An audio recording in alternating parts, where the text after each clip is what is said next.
Anyways, so I'm tripping out, baby's in the back seat. I was basically sticking my own cock in my own mouth. Bam, motherfucker!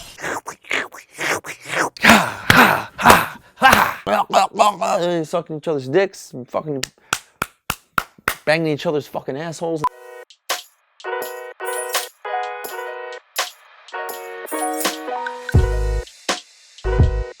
There's a line around the block outside my house right now of gay men who are offering their mouths. And it's like, I'm just gonna fucking do it.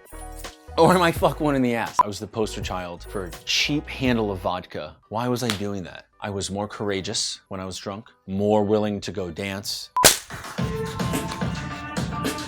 Let's just acknowledge what it is, just call it out. We're drinking to be less insecure. So that while we're standing there at the bar, doing this, we're just looking around at all these chicks, like thinking like, fuck, I could talk to that one. One more, if I have another beer, I'll go talk to her. You know what that is? That's that fucking, the shit they did in Afghanistan. The fucking Afghans. Consistently scraping IEDs out of the ground with their hands. When their buddy just blew up from it yesterday. And he's just like, no, don't happen to me. That reminds me. I wanted to name the show Donny's Dance Party. And like have a dance party in my room. Like that's all we did. And we don't need to drink or nothing. Doing it fucking sober on a Wednesday. Well, no, we're gonna smoke weed. Kids are still drinking. The grown-ups smoke weed. Story time with Donny O'Malley. So here's a story from boot camp about one of my drill instructors, the famous Staff Sergeant Nixon. One time we were right in front of him. We were all like taking a sit, kneel, bend and shit. And we were farting so bad. It was a symphony of farts. And I'm one of the worst offenders. And he goes, y'all goddamn bubble guts there. You nasty motherfuckers. And he grabs a fucking can of one of the sprays that use harsh chemical to make the room smell better. He was in a fucking bad mood. He was not in the mood for our shit, literally. Nasty motherfuckers. And he's flexing this as hard as he can. Hatred in his face. He was hoping that the chemicals, because we all had to just shut our eyes. And some kids put their hands over their eyes and others just sit there like this. Goddamn bubble guts. We're going to talk about a lot of really important stuff tonight. What we were going to talk about, I actually forget. I forgot. Integration of women and men in boot camp. Doesn't one have a lower standard? So how in the world is the goal equality when there is not an equal standard? Sure enough, some Democrat congresswoman who was leading a committee and she's questioning generals and giving them initiatives for that integration and to making it a more diverse military. They're not perceiving it as an instrument of war. They're perceiving it as a vehicle for social change. They're not perceiving it as an instrument of war. They're perceiving it as a vehicle for social change. I think I just nailed that. Fuck yeah, who would have thought that I could be this high and say something so beautiful? General so-and-so, would you consider the integration of women into recruit training at the platoon level as a part of your new appointment as the commandant? And he's like, yeah, I give it some consideration. I mean, last time we did the test, the results were great. Gee whiz, what do you think the Marines are gonna think? I don't know. We're gonna have to come out with some badass videos. Do you ever look back at yourself like a week prior and be like, what an idiot? Being mindful. Hella sick shit. That being said, I'm gonna go buy this kid off of eBay. I think I'm looking at $3.5 grand. I just need help around the house. Bust a nut, call it a day. Review your notes. Blow that load into the fucking red Solo cup that I did the last 2 times. Chris's idea is two. I don't even remember where I was going with that. Where it's like the cameras are following this unit go through this experience. They're documenting it and they're doing it real world style. Come on. Huh? I can't. Why you can't? Because the door's not open all the way. So the conclusion to this video is going to be me on top of a jar of peanut butter, beating its guts in.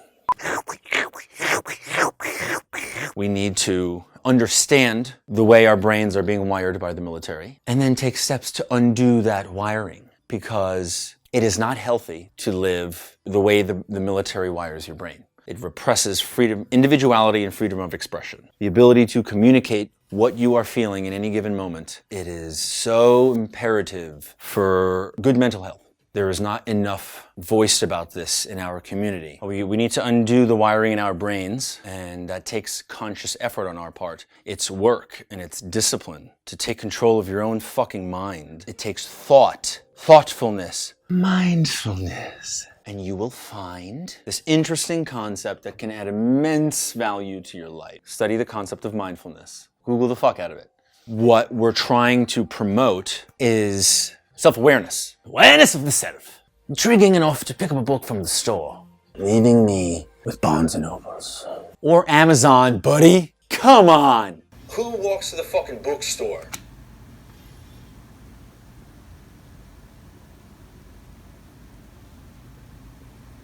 Get out of here.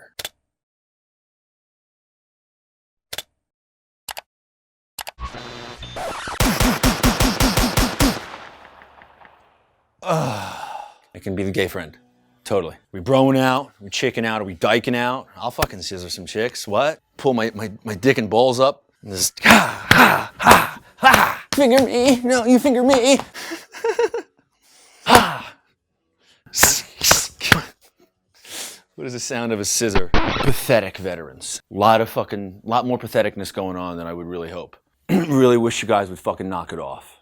The entitlement, the excuse giving. You have been given such an incredible opportunity to succeed, and many of you squander it. And I was at one point, so that's why I can call it out. Before I joined the military. This one time in college, I was just being a fucking loser. Like I didn't register my car. I had missed these car payments. I ran out of money because I was driving my Cadillac with the fucked up alignment. Here we go. With the bald tires. I know something's gonna happen, and I'm fucking speeding on my way to work, hung over on a Sunday morning where I'm working I was doing birthday parties for kids. One of my tires in my car pops. I think it was the front right tire. Pops. I'm in the fast lane, and there's no shoulder. That's it. There's no shoulder on either side. There was like 3/4 of a mile with no shoulder. I come up against the side railing, and I come up, and I'm looking in my rearview mirror, and these fucking cars are coming hot. I hear. It's fishtails, knocks off my mirror. Dude looks back, and andale! Fucking Mexican dude took off. Illegal fuck. Asked for my stance on illegals. And then this lady stops behind me in this fucking Navigator. She called the cops. I don't remember what happened to my phone. I probably left it home because I was fucking hungover. This is what a loser I was, okay? This is fucking who I was. And I know a lot of you pathetic veterans can relate to my patheticness back then. Oh no, the Mexican truck hit her. Pretty positive it hit her. And she had a fucking baby in the backseat of the car. Holy shit, this tow truck came over like 3 or 4 lanes and then reversed up, and he was just like, don't worry, I'm gonna get you out of here, buddy. And then I'd sit in my dad's office, and my dad's just so fucking annoyed with me. If you can't handle the basics, the very bare bones of just living, knowing it's only gonna get fucking harder from here, then you might as well just throw in the towel. It's just like, you're being pathetic, bro. Kill yourself. And he would never articulate it that way. Dad, I'm sorry.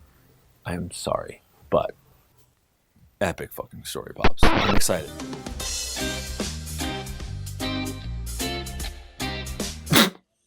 I'm gonna read this piece that was written on me, by me, kind of.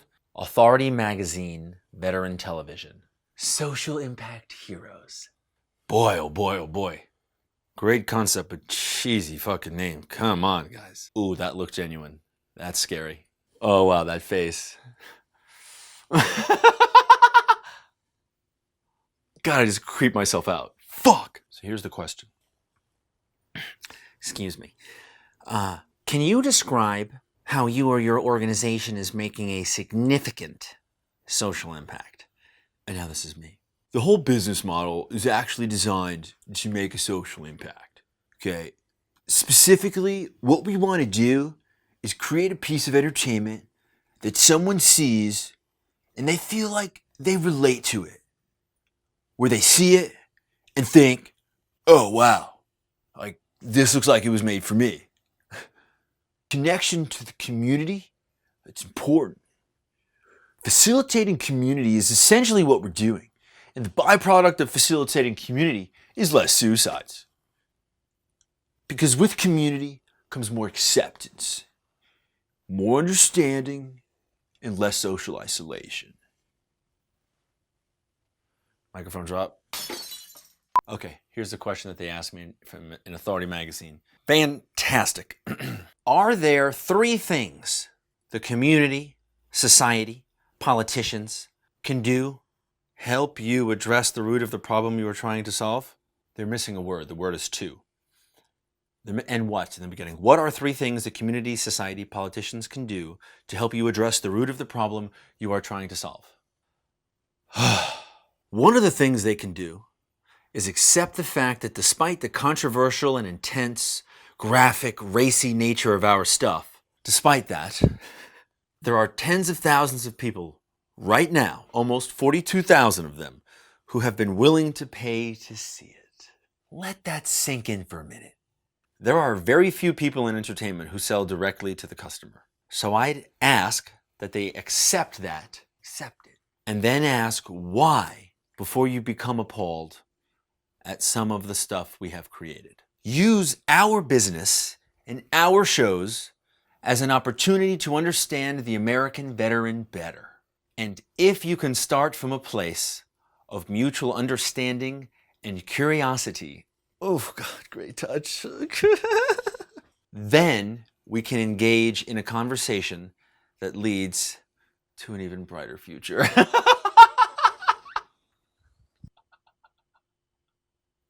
Hi, Grandmama. I holla at your boy. Now I gotta remember what I was gonna talk about. Oh, I was gonna talk about some pathetic fucks. Yeah, who were they? How about everybody who consistently misses appointments? How many years have you been forgetting? Why are you still making the same mistakes? Oh, I just realized I'm listening to Marilyn Manson as I'm life coaching. Stoned from my little kid kingdom. There's been this fantastic invention. It was called Google Calendar. Changed the playing field for the world. Google Calendar allows you to put things in there. It can exist across all your devices and syncs it, connects your calendar to other people's calendars. So you know who you are, you pathetic fucks. Pathetic fucks. Whoa. So yeah, some of these fucking losers getting out of the military and they just can't make an appointment. They're constantly missing their... They go and talk shit on the VA and they miss their last like 3 appointments. You know what? I don't think I'm going to show up.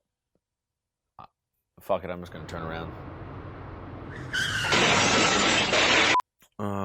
Google Calendar, timing how long it takes you to get to your place, add 25% of that time in case bad shit happens. If not, then you're early.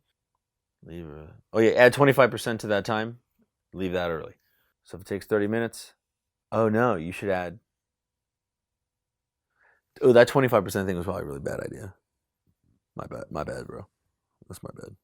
But anyways, just fucking don't be late.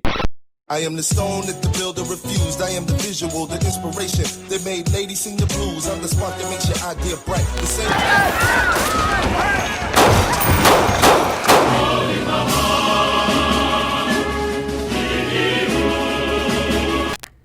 You, second row. Wake up. This is the military, and we have rules here. Honor, courage, commitment. Hey, buddy. Hey, bro. How you doing? Oh, better now that I'm talking to your fucking sexy ass.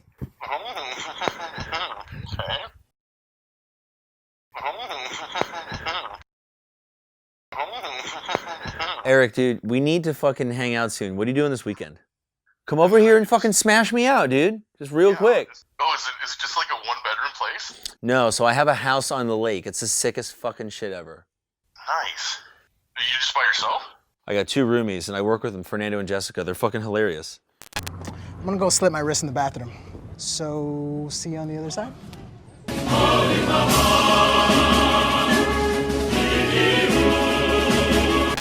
¿Usted entiende lo que estoy diciendo ahorita? ¿No? Papá, no entiende español. Me la voy a pijar.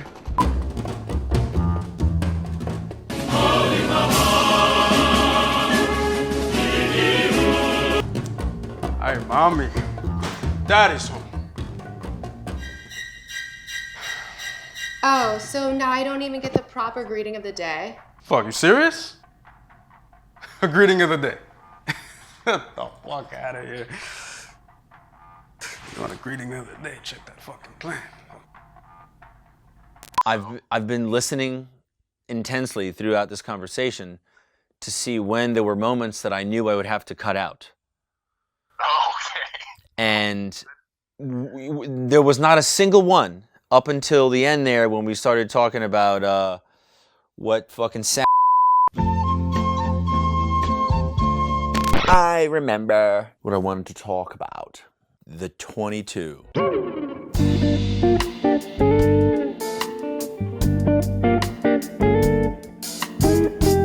Jesus, guys. I think we're overdoing it a little bit because the number is not even fucking accurate. So now everyone's just using it as a marketing tool. If your goal is to affect the suicide issue, and by that I mean if your goal is to prevent suicide, it would help if your efforts involved facilitating communication amongst veterans. So anywho's, I think we should ask more questions and to think about what questions we should ask, like how many people have you helped?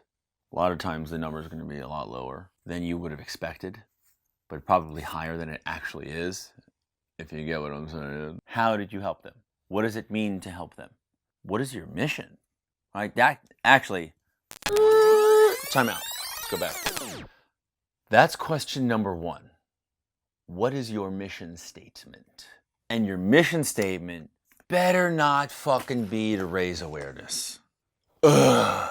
We're donating money so that 4 people can get a job, so that they can tell us, hey, 22 veterans kill themselves every day? Duh! Focus your effort on fucking prevention. Just bring veterans together as a starting point. I'm talking to the nonprofits that aren't actually doing anything else. Facilitate connection and communication amongst veterans. And the more specific you can be, the better. Nobody brings veterans together like we do. That's why Cindy does it.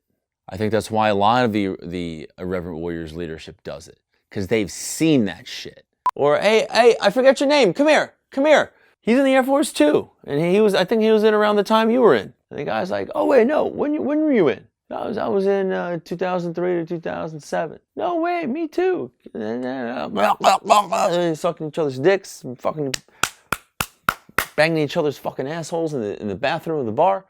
And it's all gravy, man. It's all fucking... And here comes the Taliban Kasabek. You know, I can't help but giggle when I see that little wheelbarrow. Well, now they're applying aid, so they're technically untouchable until the casualty's gone. Well, that's right, John. Rules of engagement state that you can't fire on an enemy combatant while they're applying aid. Well, what are we doing with our lives here? That's my favorite thing that I think we've ever made, because it's the most irreverent. It doesn't matter if it is atrocious, if it's terrible, tragic. We can and we will make a joke about it. We will find a way. Netflix is putting out fucking God knows how many a week. And a lot of it's fucking garbage. Just saying. But you have a lot of options. And we, at TV, the option that we're going to provide you with is the option to laugh at the most inappropriate things. We're not just doing it to make fun of it. We're doing it because we acknowledge the tragedy. I don't ever want to make a joke about something and then turn my back on it. That's what I won't do. To hear these serious things, like all these fucking boot-ass bitches in SOI who are making suicidal ideations. Like, you fucking disgusting pussies. You weak-ass motherfuckers. Get out. Get out. Honestly. Get the fuck out of the Marine Corps. Go. To even have that ideation because of hardship. Like, if you're making suicidal ideations because you're experiencing hardship and just can't fucking push through the mental pain of the School of Infantry, then get the fuck out of the Marine Corps now. Oh my God, that's so disgusting. Shame on all of you motherfuckers if you watch me unsub. I don't want to be associated with you. I'm sorry. What if Tyler Perry was just like watching Lifetime and laughing at all that bitch ass tragedy? He's like, this ain't shit compared to what I've experienced. This is a fucking joke. It's like, I'll show you some fucking tragedy, motherfuckers. And he was just like, I'm gonna make a parody of Lifetime.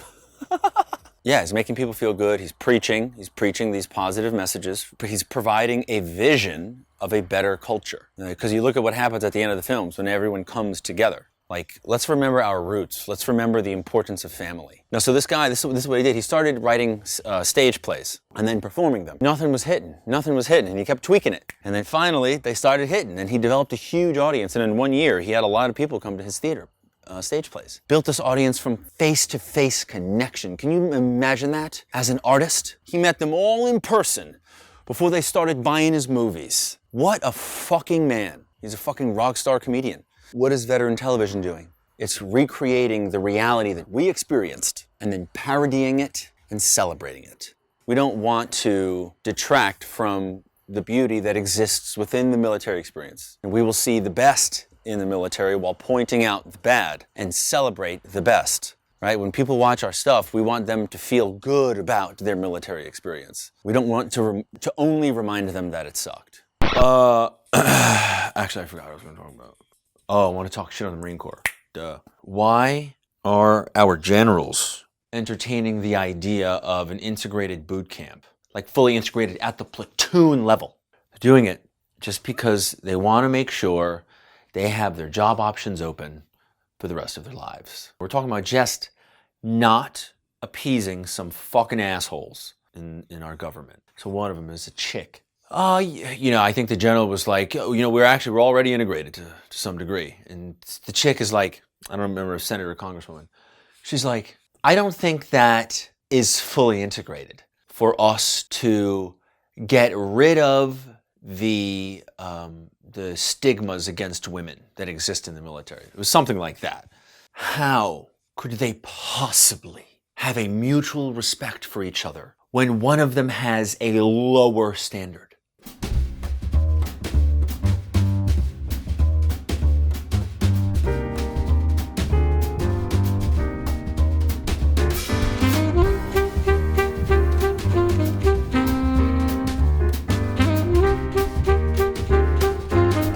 Can you imagine how much more respect male Marines would have for female Marines if there was an equal standard? It reminds me of Starship Troopers, where the chicks are right there with the dudes in the grunt units on the front lines. Like that vision right there, that's what I think these senators and congresswomen want. Although actually, no, they probably never even developed the vision for that. Maybe it's G.I. Jane. I don't know what the fuck their vision is. Like, government is just so pathetic on so many levels. People sitting in the government right now in their cubicles are like, yep. Equalize the fucking standard. If that means there are less women in the services, so be it. That's the only downside to this whole fucking equal standard thing, is that there are fewer women. But why would that be a bad thing? Because Congress and Senate has some magical number quota that they think has to be met for some reason? They're going to put that number at the front of something at the United Nations conference, like, we've got this many women. Or is it just because that individual senator or congresswoman wants her career branded by leading changes like this, right? How many of them actually thought, yeah, would this be really fucking good for the military? None of them. All they thought was, this is going to brand my political career. I was thinking about how Grunt's Life is finally releasing November 1st. And I'm thinking about how impactful it might be on junior enlisted. So, are you perpetuating a negative view of officers? Oh yeah. But, we're young filmmakers and we're just like, this is going to be so fucking funny. I always thought that this is, comedians are here to provide a mirror to society. We do show officers to be pretty negative sometimes. Like, kind of negative.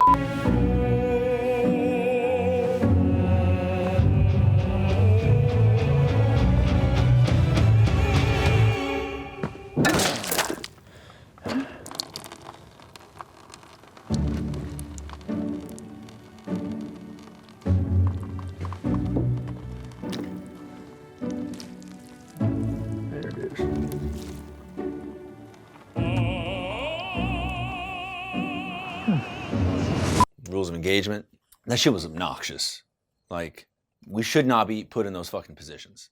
We're the fucking Marine Corps. We fucking are supposed to come in, slaughter everyone, and get the fuck out. Come on. Think a little fuck further down the road sometimes here.